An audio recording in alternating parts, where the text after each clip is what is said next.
And good morning everybody, my name is Osa.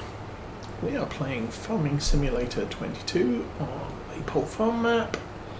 It is Saturday 21st of January. And the game clock is very close to the real-time clock, so I may get confused over what time of day it is today.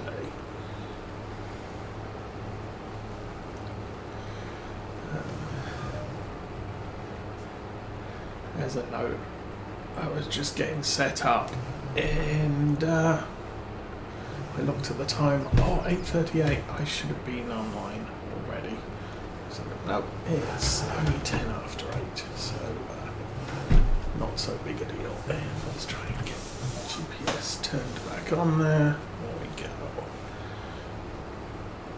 So you catch me in the middle, well actually at the beginning of, I think I've taken 6 harvesting contracts. I've already done 3 line contracts this morning in adjacent fields in the Deutz. And I need to move the Massey Ferguson over to the arable farm later on today. No big hurry. It's just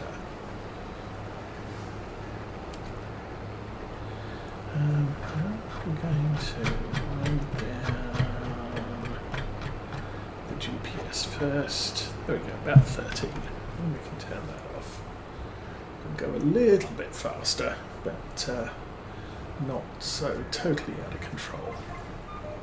Oh! Should probably have disconnected the GPS rather than try and do that, but well.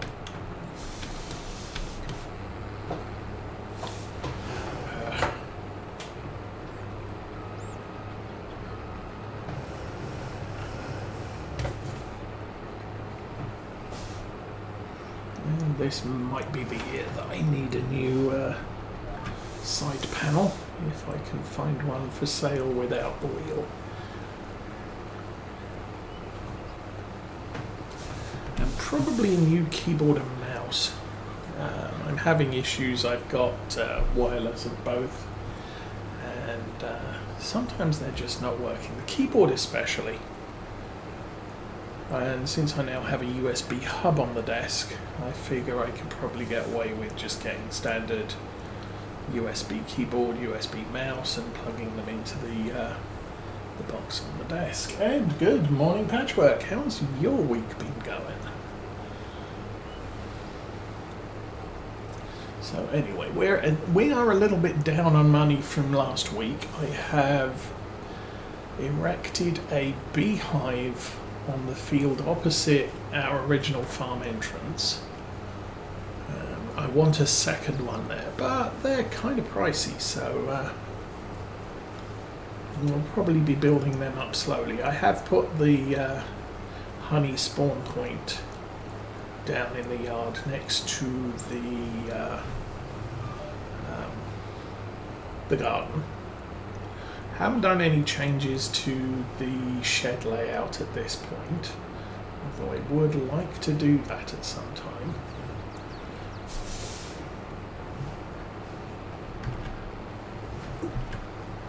Come on.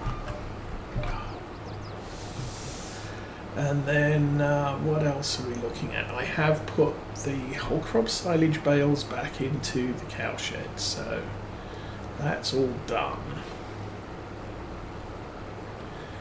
I think because of the driving distance, what I'm probably going to do here is finish off this triangle, and then we can go back to doing rows on the other side of the field.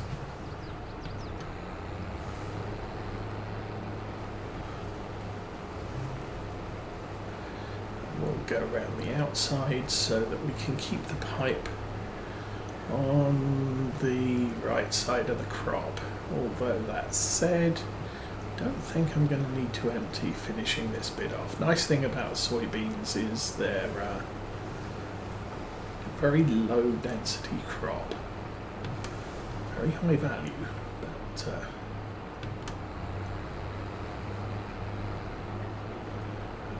turn whips ain't so good going that way. I don't have to be too accurate here doing the rows, since what we have left is bigger than 1 and smaller than 2.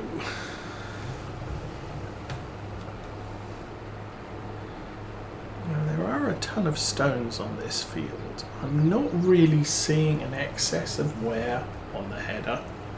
Remember that the harvester is used, so it will wear out quicker than the header, which is brand new. Okay, how are we doing? 75. That's fine.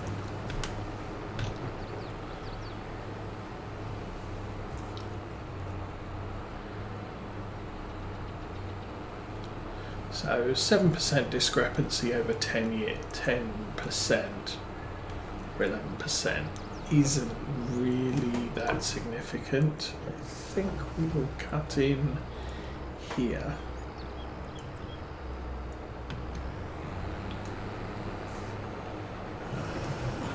Actually, I'll straighten it up first.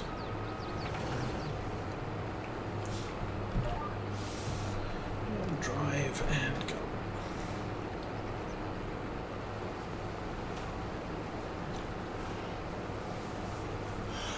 My family is all sleeping, so we have a peaceful morning at the moment.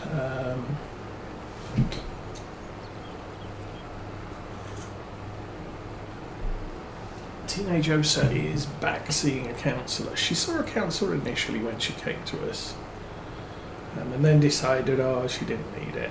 But recent events, we've decided, and she's decided, she really needs to see a counsellor again, so that's now an ongoing thing. She has back issues, so she's getting referred to a specialist, but as usual with specialists, they have to clear everything with insurance, and because she's on government insurance because she's adopted through the foster care system. The idea is she doesn't cost us anything, which is not entirely true, but the nice thing is she doesn't cost us as much as having our own child would cost us, so kind of an incentive to adopt from the foster care system. And whoops, we just broke the back of the harvester on a hedge post. Mrs. Osa's recovering fine. She's now off restrictions, so technically she's allowed to lift and stretch and bend and stuff.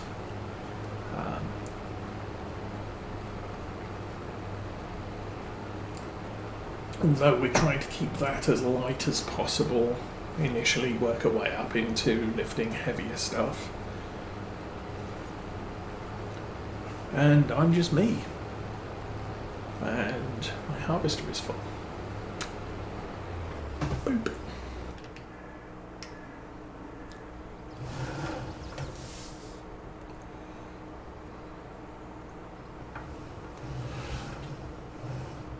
So I actually got really lucky with these harvesting contracts. We're pretty much looking at this field, the next one up, I think the next one up from that, and then a couple over behind the grain mill. So all in all, a very close-knit group. 1, 2, 3, 4, 6 and 7.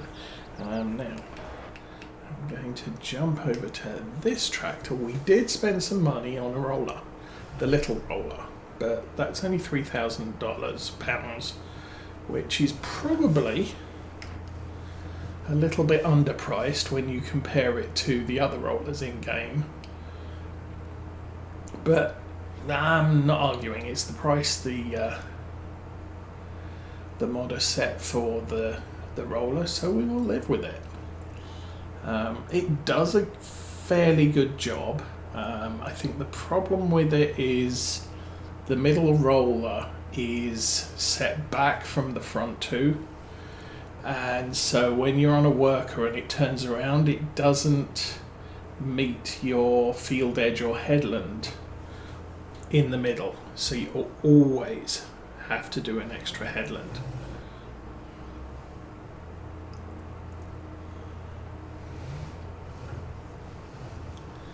But it's getting the job done. It's the first set of fields we've rolled ever on this map. Obviously, we've been mulching everything since the get-go. And that's primarily because, well, we had the John Deere mower which doubles up as a mulcher. Now, I've said I'm probably keeping the John Deere mower even when we get bigger mower kit, just because it mulches. But I'm kind of thinking eventually we will probably get a larger mulcher. Just not high priority on our stuff we need to get for the farm list. Okay, that should work out fine. So we get that lowered, and it does take a long time to lower the front too. And there it goes. So yeah, that centre pivot is really steep. But it works. It does what it needs to do. We can run it behind the Massey, so it's not costing us a large amount of money. Plus, I don't have any work for the Massey to do right now. Okay, probably turn that off. Oops, back up. No, that was there. That was where I wanted to be. Fold that in and go drive.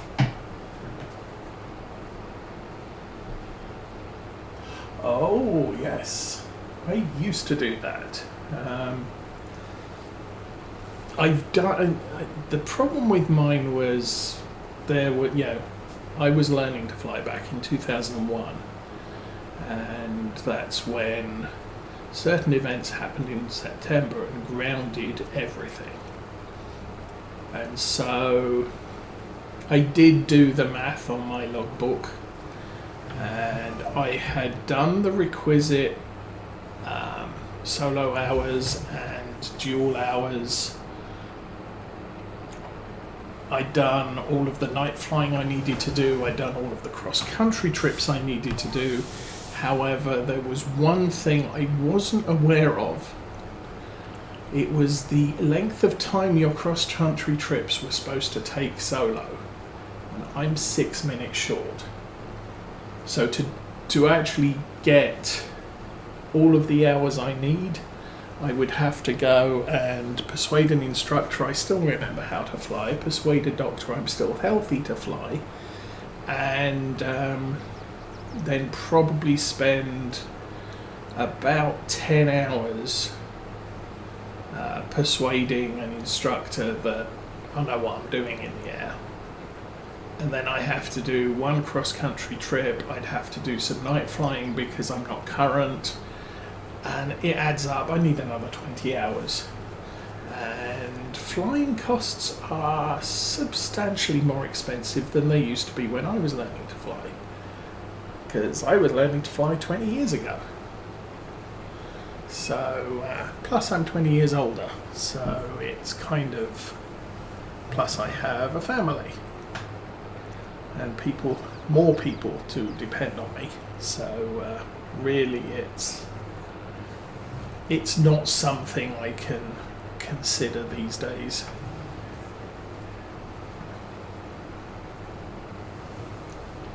I really need to get my act together and start doing my less risky hobby of building a model railway in the basement. And hopefully today I'll get round to that. I mean, yeah, back when I was learning to fly, I think it was about $120, plane and instructor. And the gasoline's a lot more expensive these days than it used to be when I was flying. But yeah, I need to get into the basement and attach some legs to my baseboard, which is actually an open plan baseboard.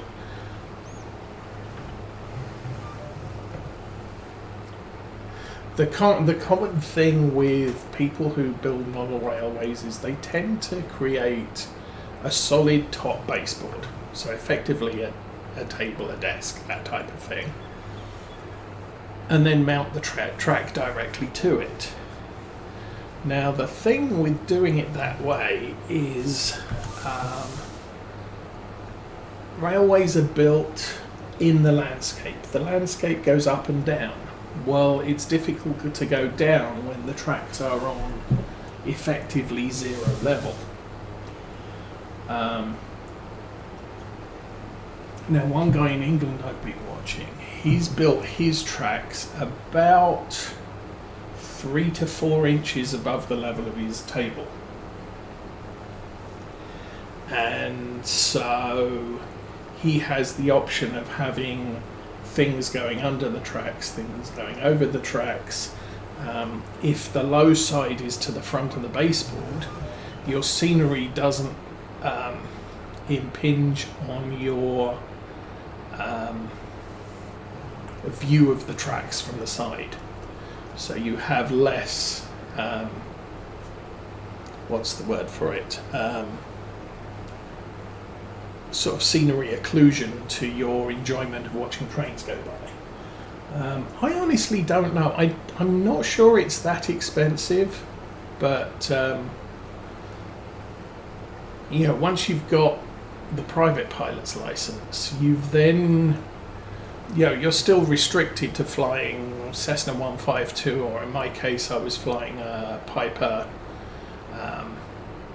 In my day, it was called a PA-28. I believe it's now referred to as a P-28A, but I could be wrong. That was kind of being mooted around when I stopped flying. But the Piper is a low-wing equivalent of the Cessna, which means you don't get to see the ground quite so much. But personally, I find a low-wing plane easier to fly. Okay, that's done. We can spread that out. We can lift that up. We can go and find the trailer. Probably turn the GPS off for a minute.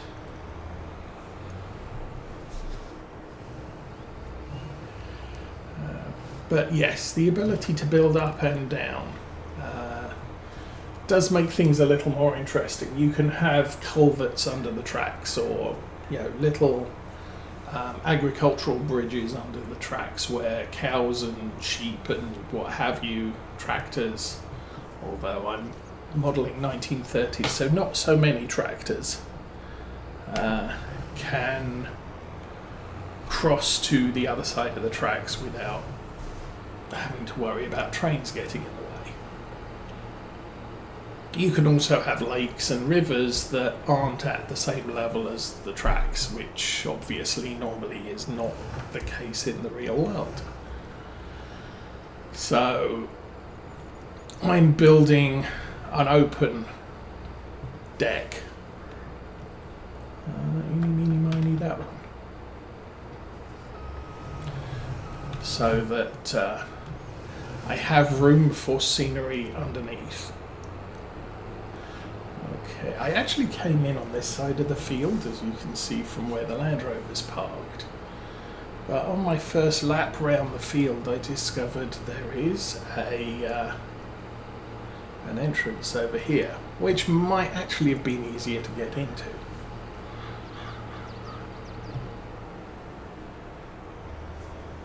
Because I'd be able to pull the Land Rover in on the left side there, and I've still got room over on the grass here to line up the harvester on the header.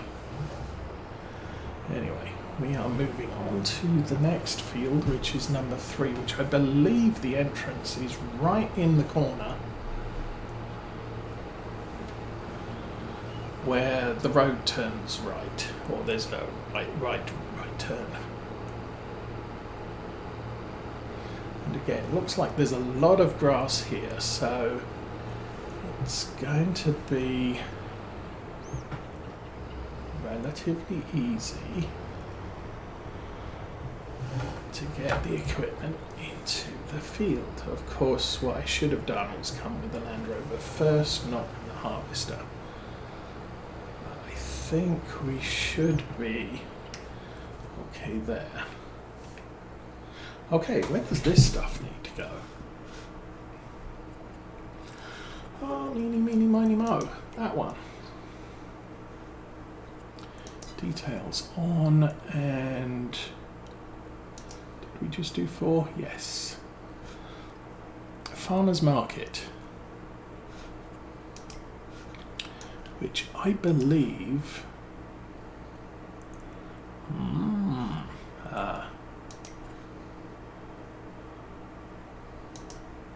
it's that one there. Nice. Okay. Well, all things considered, what have we got there? 19,000 litres. Well, I could have done it in the smaller trailer. My model layout, because of the way the basement is, I'm going to be building it in the middle of the basement rather than round the edge, and that's because we have a walkout basement, so I don't really want to be, I mean, I could come down the stairs into the middle of the layout, but then I would need some method of allowing people to walk through, and since we have kids in the house, I'm probably going to be lifting it up and, you know, taking out the part of the loop most of the time. So I decided I'd build it along the middle with, you know, you can walk around it towards each end, and that's not where I want to drop the soybeans. But it's going to be about 6 to 8 foot wide, so that the turns at the end aren't too tight, and probably about 15-16 foot long. I haven't measured that direction because there's a lot of boxes and stuff stacked in the middle at the moment. But as I build the bench work, I can put stuff underneath it and thus make room for further benches. The first bench I'm building goes, the stairs come down from the middle of the basement towards the edge, is the bit that goes behind the stairs for the width of the board. This is tipping slow. Well, it's not tipping that slowly. And there we go. And we hold up. Oh, 62% transported for field 3. Okay then, we are going to have to harvest field 3 before we get paid for field 4. That's awesome.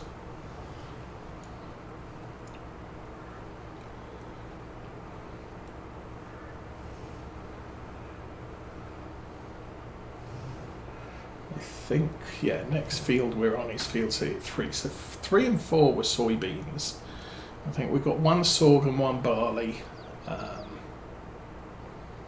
Might have a corn, which might be a problem because I don't have a corn header. Yeah, we got corn to cut. Well, I might be using some of the proceeds to buy a corn header for our harvester, which not entirely planned, I guess. On field 2, looks like wheat. So that's good too. Okay, now should probably have bought the Land Rover in first, but I didn't. So there. So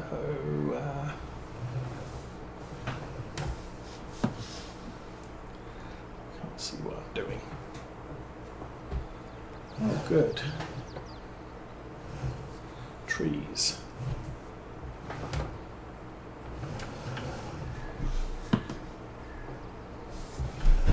Put this over here. This should be reasonably out of the way for now. And straight forwards.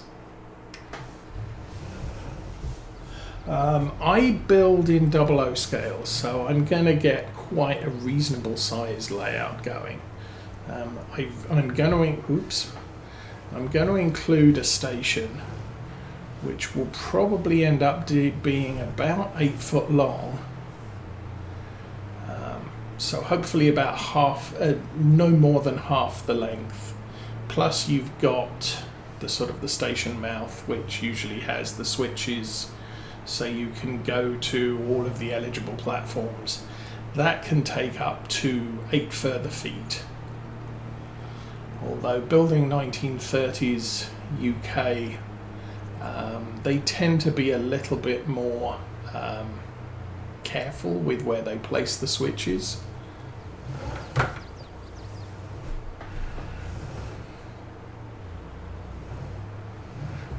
That should, if I do it right, just work for us.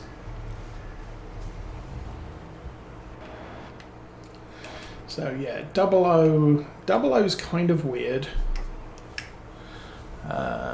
And it's all to do with how big the British models or British locomotives are compared with the rest of the world. Everybody else does HO. The problem is British locomotives tend to be much smaller than their European and American counterparts, and I am totally stuck here. And jeez,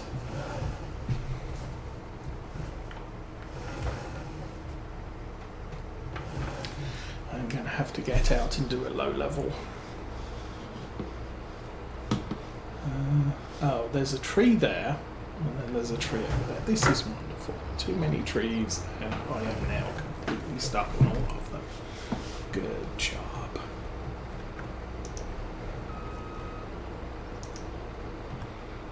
Okay. That probably works a little bit better. I thought I had a little bit more room than that. So yes, the problem was in the second, around the time of the Second World War, there just wasn't enough.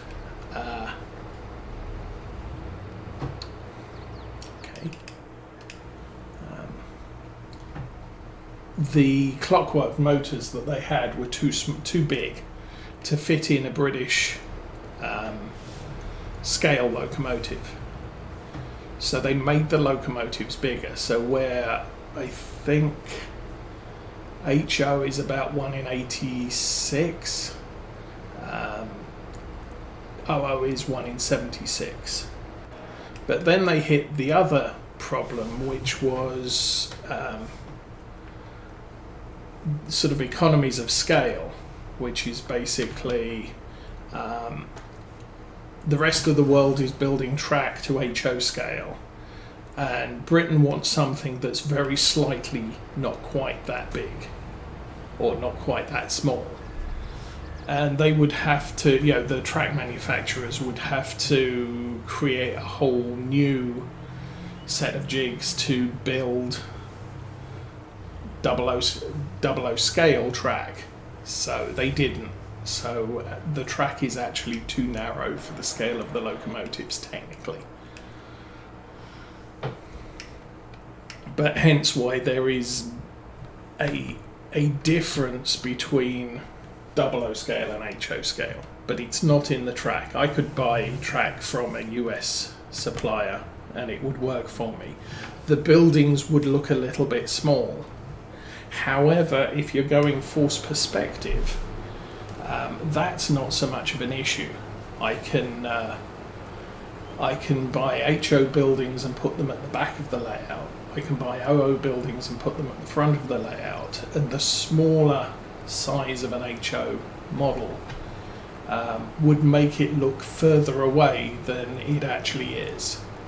I know some people who will do a town scene with progressive rows of houses, where the houses at the front are OO scale and the houses at the back are N scale, and it makes it look like the model is much bigger than it really is. So I can consider that as an option. Obviously, people are people. and it does